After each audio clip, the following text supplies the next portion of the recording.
Assalamualaikum warahmatullahi wabarakatuh. Perkenalkan, nama saya Devi Alfian Hadi dari kelas 8D. Pada kali ini saya akan membahas bab tentang mengutamakan kejujuran dan menegakkan keadilan. Pernahkah kalian dibohongi teman? Bagaimana perasaan kalian ketika itu? Tentu kalian akan sakit hati dan benci kepada teman tersebut. Demikianlah, berbohong kepada orang lain akan mengakibatkan sakit hati, muncul rasa benci, dan saling tidak percaya. Sungguh jika ini terjadi, maka kehidupan akan kacau dan penuh dengan perselisihan. Oleh karena itu, berperilakulah jujur kepada siapapun. Dengan berperilaku jujur, kalian akan memiliki banyak teman dan dipercaya orang lain. Kejujuran akan membimbing seseorang kepada kebaikan, dan kebaikan akan membimbing kepada ke surga.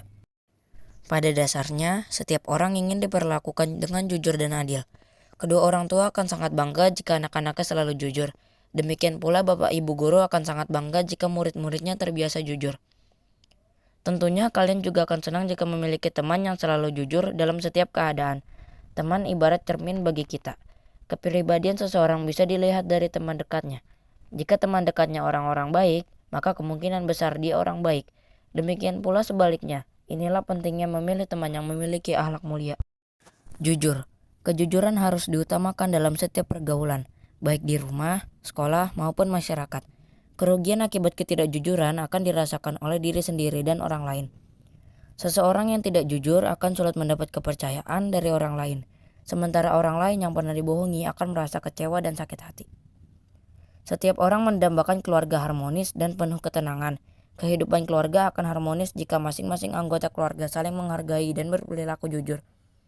Anggota keluarga, baik itu ayah, ibu, adik, maupun kakak, memiliki hak dan tanggung jawab masing-masing. Mereka butuh kerjasama dan kekompakan dari masing-masing anggota keluarga. Berperilaku jujur di sekolah sama pentingnya dengan berperilaku jujur di rumah.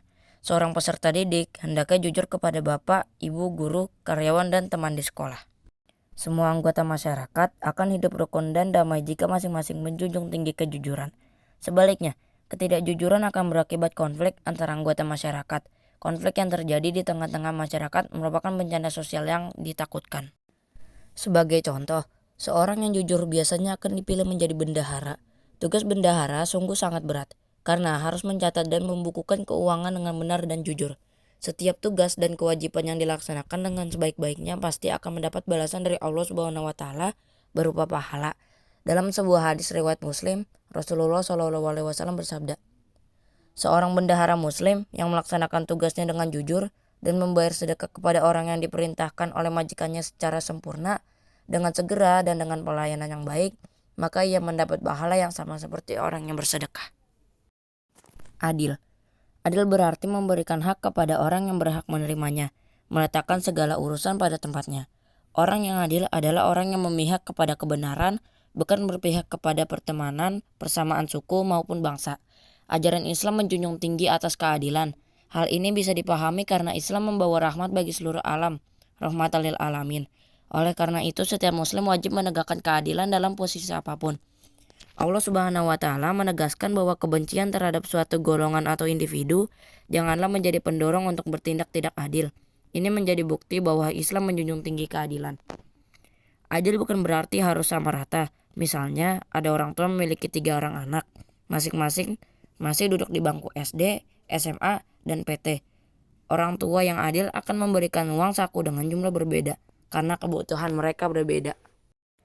Memahami dalil nakli tentang perilaku jujur dan adil. Ya ayyuhallazina amanu kunu qawwamina lillahi syuhada'a bil qis. Wala yajrimannakum syana'anu qaumin ala alla ta'dilu. Ya'dilu huwa aqrabu littaqwa. Wattaqullaha innallaha khabirum bima ta'malun. Artinya, wahai orang-orang yang beriman, hendaklah kamu jadi orang-orang yang selalu menegakkan kebenaran karena Allah Subhanahu wa taala, menjadi saksi dengan adil, dan janganlah sekali-kali kebencianmu terhadap suatu kaum mendorong kamu untuk tidak berlaku adil. Berlaku adillah karena adil itu lebih dekat kepada takwa, dan bertakwalah kepada Allah Subhanahu wa taala. Sungguh Allah Maha mengetahui terhadap apa yang kamu kerjakan. Quran Surat Al-Maidah ayat 8. Ayat di atas menegaskan bahwa menegakkan keadilan harus karena Allah Subhanahu wa Ta'ala semata, bukan karena kepentingan pribadi atau duniawi. Kepentingan pribadi atau duniawi harus dikesampingkan dalam menegakkan keadilan. Bahkan jika kita bersaksi untuk kepentingan kerabat dekat, maka kita pun harus bersaksi dengan mengatakan yang sebenarnya, meskipun kesaksian itu merugikannya. Demikian juga jika kita bersaksi untuk musuh, maka kita pun harus bersaksi dengan mengatakan yang sebenarnya meskipun menguntungkannya. Bagaimana jika kebenaran itu dari orang kafir? Kita harus tetap berlaku adil dan menerima kebenaran meskipun muncul dari orang kafir.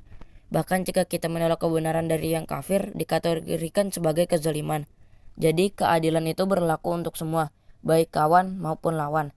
Kalau kebenaran yang datangnya dari orang kafir saja, kita harus tetap menerimanya. Maka kebenaran yang datangnya dari sesama muslim sudah jelas harus kita terima. Oleh karena itu menjadi sangat aneh kalau antara sesama muslim saja saling bertikai hanya karena masing-masing merasa bahwa pendapatnya yang paling benar. Sekian penjelasan dari saya. Wassalamualaikum warahmatullahi wabarakatuh.